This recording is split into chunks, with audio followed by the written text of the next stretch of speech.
السلام علیکم ورحمۃ اللہ وبرکاتہ. عبدالرحمن انصاری نن په څو حیرانونکي کې ساينسي څیړنو باندې بحث کوم.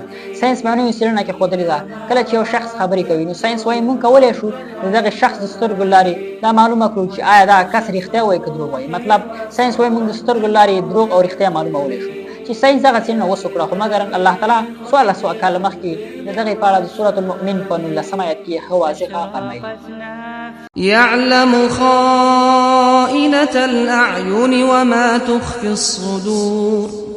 الله ان سترګو په غلا خیانت باندې پوهیږي او ان په هغه راز باندې پوهیږي چې سينو پټ ساتل دي.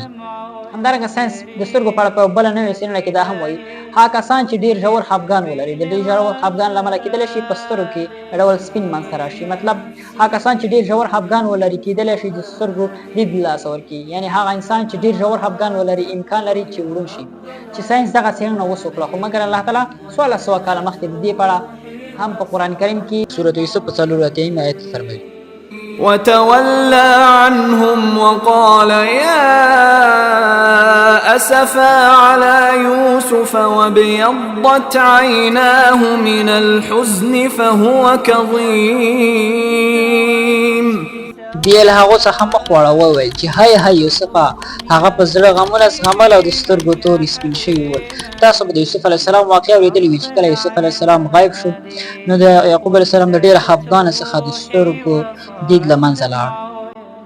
سبحان الله. ساينسدانان په دغه څیړنو وسوتوانېده خو مګر الله تعالی 1400 کاله مخکې د دې په اړه په قرآن کریم کې په وضاحت فرمایي.